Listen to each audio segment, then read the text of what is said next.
Salut les amis, bienvenue sur l'atelier d'Adrien. Aujourd'hui, on va s'occuper de mettre un bac en eau pour des triops. Des triops, des animaux préhistoriques. Comme un youtubeur que j'aime beaucoup ferait.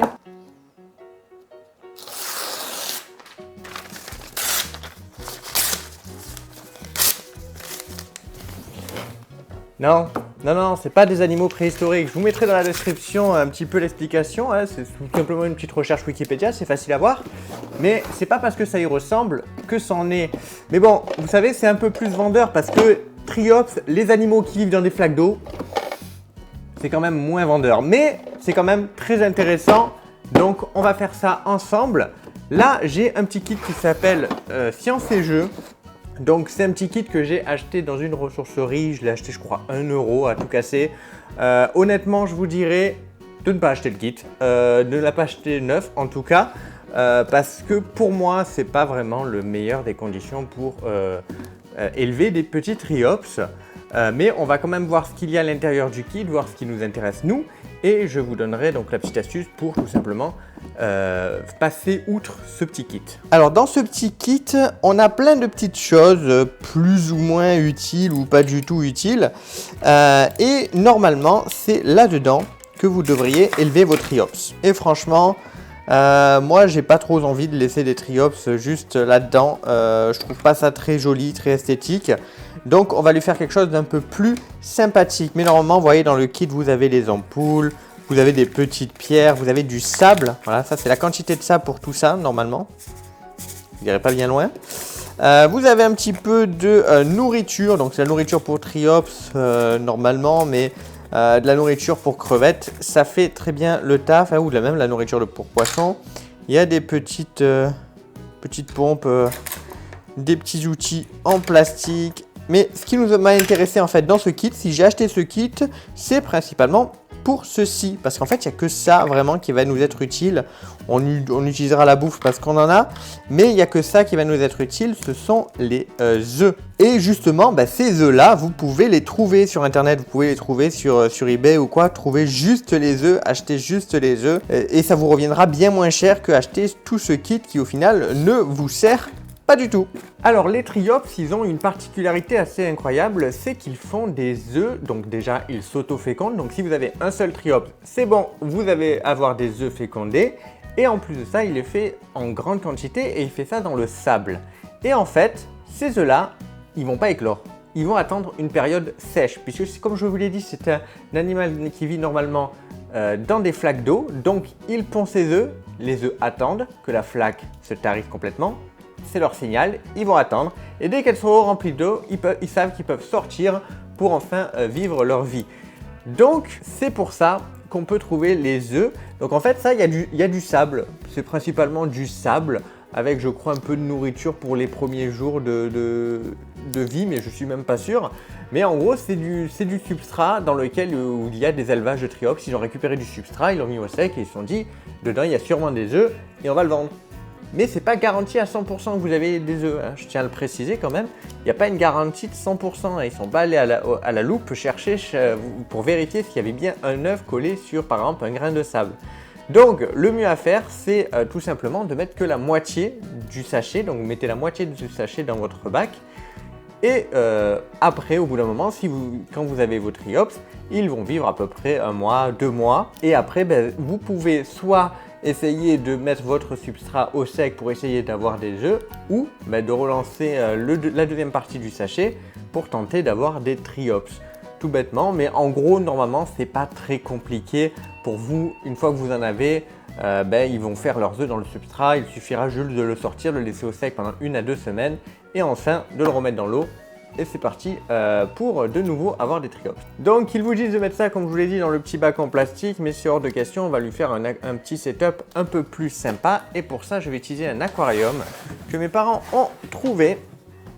C'est un petit aquarium de 20 litres, il y avait la lampe, mais il n'y avait pas de couvercle. Et donc une petite plaque de plexi coupée à la taille.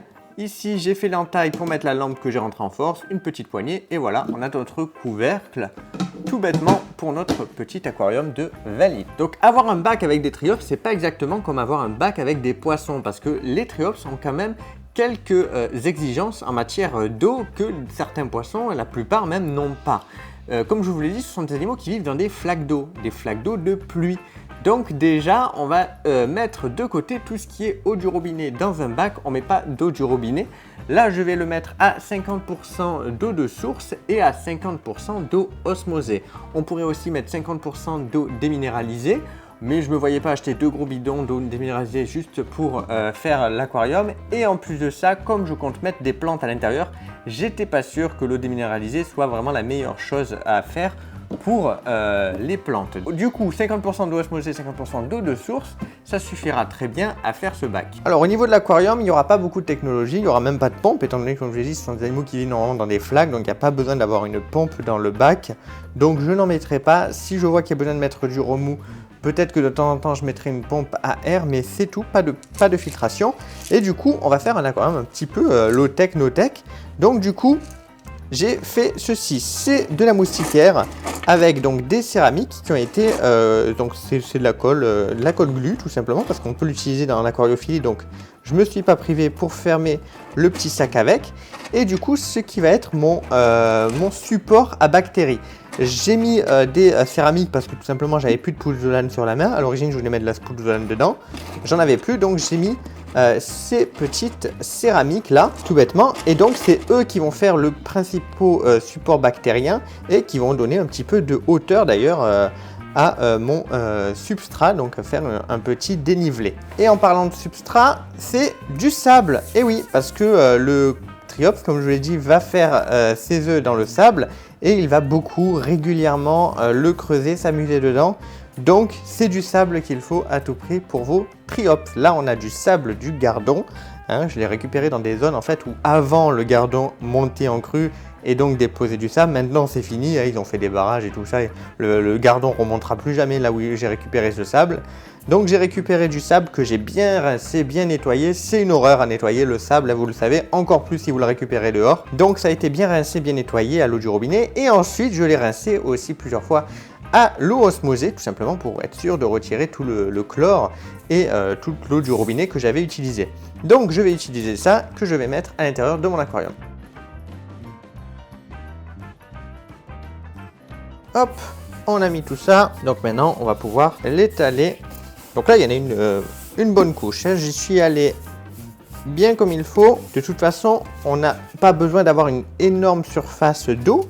Comme je l'ai dit, ce sont des animaux qui vivent dans des flaques, donc ils n'ont pas besoin d'avoir une très grosse profondeur. On met bien du substrat et ça va nous permettre d'avoir du coup un système racinaire pour les plantes qui va se faire plaisir, hein, ils auront de la place. Et pourquoi avoir mis du coup des céramiques à l'intérieur d'un de petites moustiquaires? C'est tout simplement pour éviter que celles-ci remontent à la surface ou quand on plante, quand on déracine des plantes, etc. Pour éviter que ça remonte comme la pouzzolane le fait avec la Manado, ben, je me suis dit j'allais mettre tout ça dans un petit sachet. Et en plus de ça, le jour où je vide le bac, ben, ça sera plus pratique plutôt que de trier tout le sable pour retirer chaque céramique une à une. Alors pour les plantes, j'en ai pas pris énormément. En fait, je veux avoir l'avant du bac le plus nu possible, puisque tout simplement c'est pour le plaisir de pouvoir observer le triops, venir gratter, creuser le sol. Je veux vraiment avoir en fait plutôt le fond rempli de plantes et l'avant tranquille.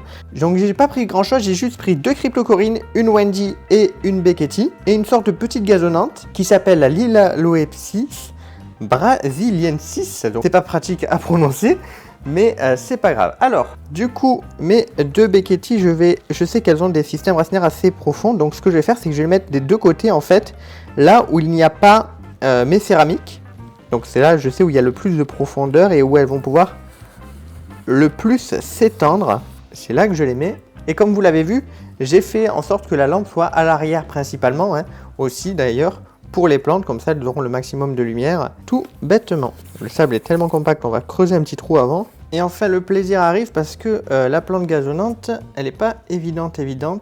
On a un système en fait racinaire qui est relié entre elles et qui font ensuite à chaque fois une nouvelle pousse. Donc c'est pas les plus évidents. L'avantage de mettre les plantes dès maintenant, c'est que comme je vous l'ai dit, le triops a tendance de creuser un petit peu. Et donc là, vous êtes plutôt tranquille. Il leur arrivera pas à déraciner vos plantes parce que celles-ci auront eu le temps de bien s'enraciner et donc d'être hors danger de vos triops. Donc on n'oublie pas un petit vapeau de temps en temps pour éviter que vos plantes sèchent, surtout là quand on est en été. Il commence à faire bien chaud et donc ça sèche assez vite pour les plantes. Donc là, et là des fois ça forme une sorte de petit bosquet, donc je vais le laisser, je vais pas essayer de le tirer et de l'étendre. Je préfère laisser le petit bosquet, je joue la sécurité, comme ça je prends pas de risque de casser des racines et de rendre la plante plus sensible. De toute façon, je ne me fais pas de soucis, c'est elle-même qui va s'étendre sur les côtés. Voilà pour les plantes et c'est tout en fait. Je vais pas en rajouter d'autres, je vais laisser donc celle-ci s'éparpiller un petit peu et nos deux cryptos qui vont prendre en volume. Et là, on sera bon pour donc notre bac. On rappelle que ça va être des triops, c'est des tout petits invertébrés. On n'est pas sur des animaux qui vont énormément polluer le bac. Donc les plantes avec le substrat, avec les céramiques que j'ai mis, ça devrait suffire à avoir un cycle complet et qui fonctionne très bien à l'intérieur de ce bac. Alors c'est parti, on va remplir avec de l'eau de source. Donc j'ai mis une petite coupelle pour éviter de retourner tout le sable quand on verse l'eau. Et donc là on y va. Malheureusement, hein, j'habite pas dans une région où j'ai de l'eau de source à portée de main. Et donc obligé d'acheter des bouteilles. Ok, on va mettre un peu d'eau osmosée cette fois-ci.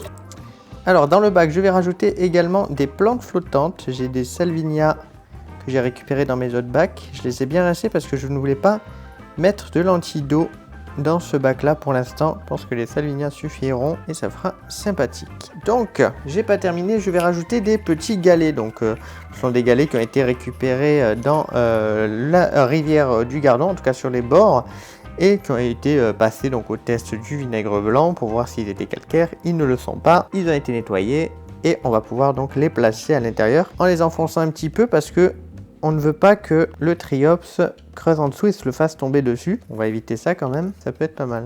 Et voilà notre bac donc qui est terminé. Donc là on a un petit bac pour triops. Il va falloir que je mette un petit chauffage donc à l'intérieur avec une eau chauffée entre 24 et 26 degrés. Mais là pour l'instant je ne vais pas mettre puisque je pense que la température ambiante de l'été va suffire à chauffer le bac et il n'y aura pas besoin de mettre de chauffage tout de suite.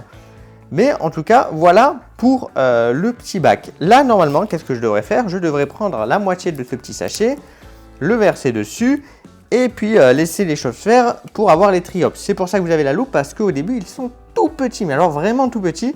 Et donc c'est pour ça que vous avez la loupe pour les observer. Moi je vais pas le faire parce que les triops sont des animaux qui sont très sensibles aux paramètres de l'eau.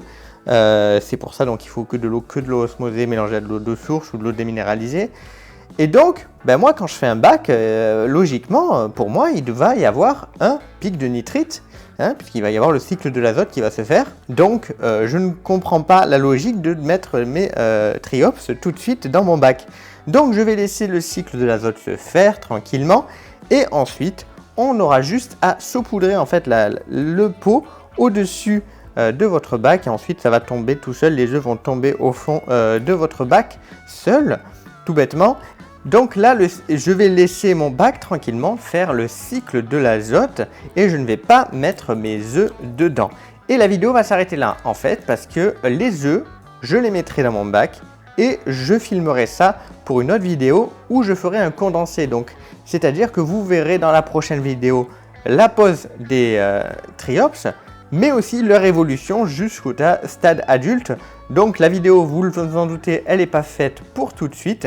En tout cas, dans la description, je vous mettrai quelques liens intéressants pour l'élevage de triops en matière de nourriture, tout ça. Et voilà, vous avez la nourriture lyophilisée, mais ils vont aussi très bien apprécier les vers de vase, les légumes. Voilà, ils vont vraiment apprécier ça aussi. Il ne faudra pas hésiter. Ils ne vont pas s'attaquer aux plantes, à part comme pour les escargots et les crevettes.